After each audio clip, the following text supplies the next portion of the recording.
Yeah, so Eddie Glaude was on MSNBC, and him and Stephanie Ruhle got into it about material conditions and the heart of America. And I'll just remind people, Stephanie Ruhle, the anchor, former Deutsche Bank banker. So, that's where she's coming from when she tries to get Glaude here to say maybe material conditions have something to do with this. There's this sense, right, that whiteness, right, is under threat. The demographic shifts. The country isn't what all of these racially ambiguous children on Cheerios commercials are confusing the hell out of me. Right? Eddie, a lot of people voted because their life's too damn expensive, and it was here, and it. They voted for. You're telling me, Stephanie, that all of these people who believe that their lives are that bread is too high and eggs are too high, that they voted for a convicted felon.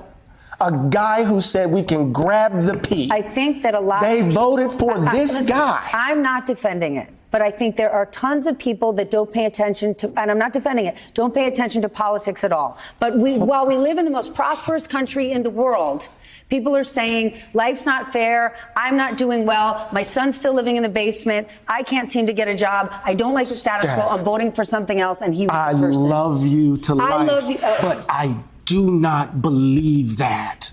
I cannot believe that.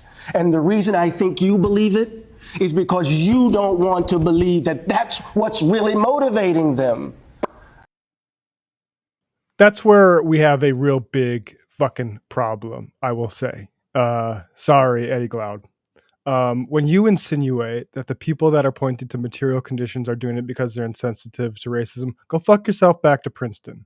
I'm sorry. That is heinous at this point in time to be pointing, because guess what?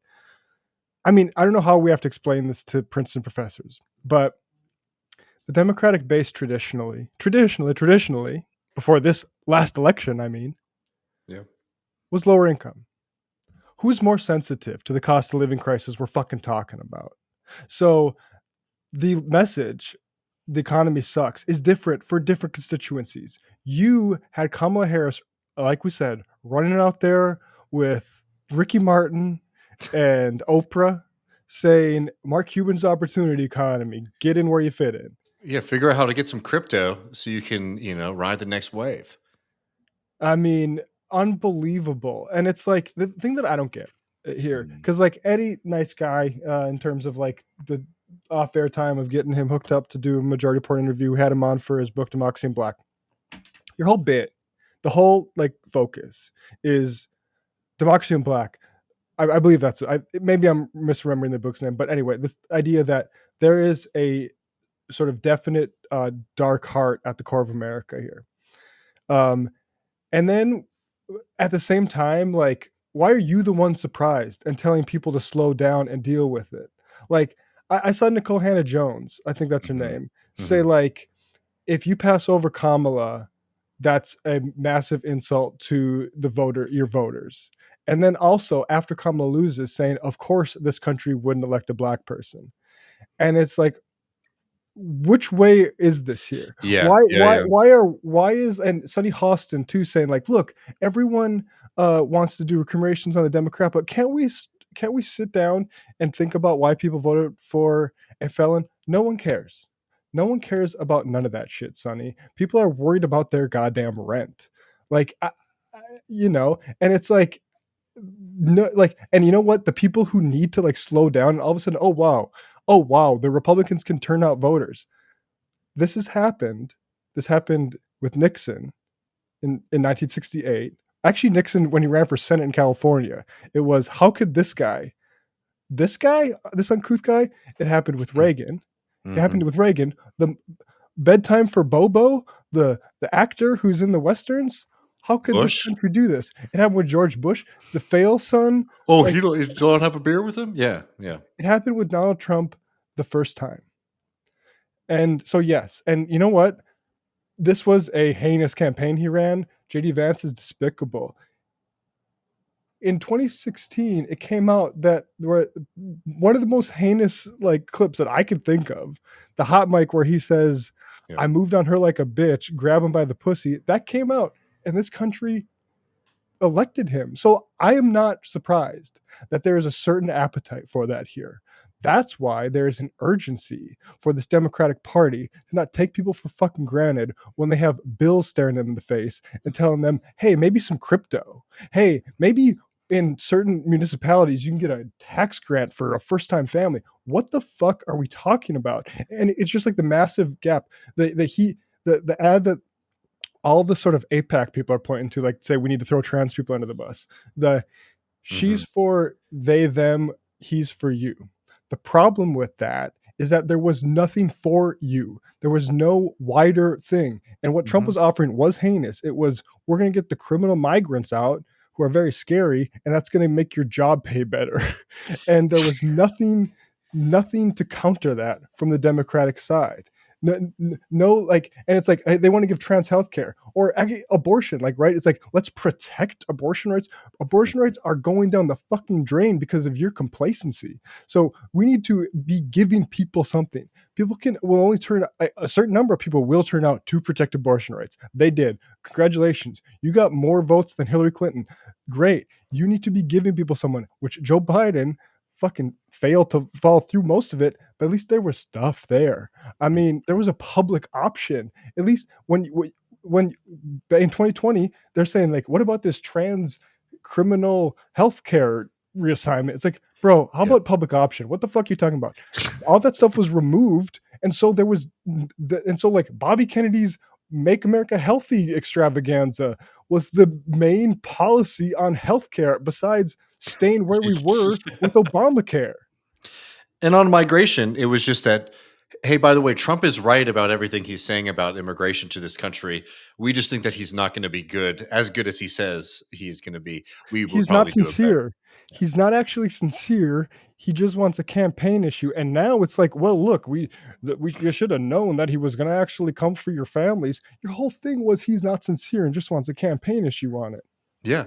No, and like and again, you know, to where like the migration stuff is mobilizing to gettable people, right? Not talking about the freaks, the Stephen Miller acolytes, like the people who really do want to see folks suffer. It's from this really cynical move that the Republicans do, and it's really evil and twisted. Don't get me wrong, but it's this idea that look, the reason that you don't get protected, the reason that you feel you are one accident at work away from living out on the street, you are one accident, from not being able to provide food for your family, is because the United States government is giving all of its money to migrants, all this kind of stuff. It's not true, but it is something that is viscerally felt because people think that it's insane in this country that yeah, we don't have healthcare, that yeah, if something bad happens to you, you will be forgotten. And the right has figured out how to play that perfectly, because what the right does is like, yeah, you're never going to get that, by the way, in this country, but you know what, there's a group of people who is getting that, and we need to wage war against them. And that's effectively the really cynical move that the right does. Now, it's cynical and it's stupid and it's weak. And all you have to do, as Matt was saying, is actually run on saying, "Hey, yeah, it is crazy in this country that people suffer in the way that they do. That working people can spend the vast majority of their lives at work, and yet they are one bad moment away from financial ruin, not just for them, but for their entire family.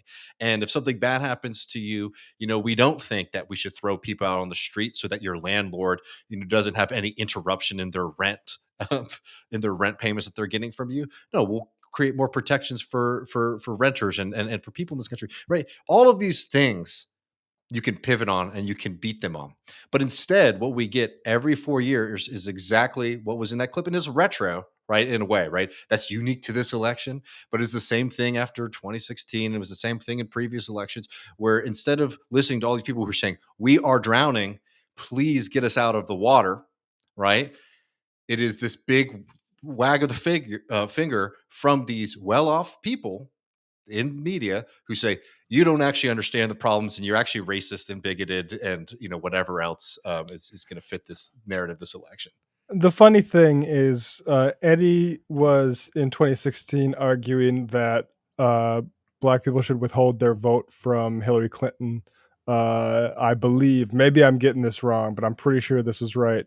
For specific reparative policy toward the black community. Wow. And that he did that because he was not expecting Trump to win. And when Trump won, it was a little bit of a problem, I think. And but the thing is like all this focus on like the white person who is just motivated for whiteness or whatever, you know, um, the bigger problem that is more embarrassing and why this is a feeble, frankly, attempt by Glaude and a lot of these people is that the margins weren't just white Yeah. people. In It fact, doesn't like work white people were anymore. basically the same. It's margins in other communities that were lost, and it's not just them saying, "Oh, it's a woman. I'm going to vote for the Republican this time." It's what am I voting for again? Why am I turning out? So, Malika Jabali was on Iman's Yeah. show on MSNBC. Hope she gets invited back. Here's her outlining that point, and it's like how the ability, the willingness to confront why people stayed home is just not there right now. Well, I think first we have to identify what we mean by working class. And I think a big problem is that we tend to treat the working class as a monolith. So, yes, he's winning over some conservatives who might have flipped over from Obama to Trump in 2016. But if you look at this election, Kamala Harris actually did better with voters of color who did not have a college degree. She had 62% to Donald Trump's 38%. So when we treat the working class as synonymous with white people, we're ignoring a lot of what's happening with what I call slide voters. These are people who are opting out of the electoral process altogether. These are non-voters, people who decide that the Republican Party is not a political home for them, even with their frustration. Black women, Black men, Latino women, these are CNAs, these are Lyft drivers, these are warehouse workers who do not actually find a home with Donald Trump and are not drawn to him. So instead of swinging back and forth, I say that they're sliding out. They are checking out of the process. 15 million people stayed home. So I don't think we should overstate Donald Trump's appeal with the working class because it's not a monolith. And then what happens is when you have somebody like Kamala Harris, like Maurice said, who represents a party that is capitalist, just like the Republican Party is a capitalist party. They benefit from billionaire donors. So what they rely on, since their policies aren't fundamentally going to address the needs of the working class, they have to rely on certain messaging. And if Kamala Harris has mixed messages where she's starting off with this populism, but doesn't even say the word working class, I rarely heard her say that phrase, if ever. She had an economic speech in Philadelphia, or excuse me, in Pennsylvania, not long after the debate. And I think what was happening is that she was working on the defense because Trump called her a capitalist. So she has to then say, you know what? I am a capitalist. Did not say anything about Medicare for all. Did not say anything about a $15 minimum wage, things that were tentpole issues for Bernie Sanders. So the way that they get those people back, I think looking at non-voters who are drawn to things like a $15 minimum wage and don't believe that populism requires racism. And I think Malika is one of the best in the business. It also doesn't take one of the best in the business to know that.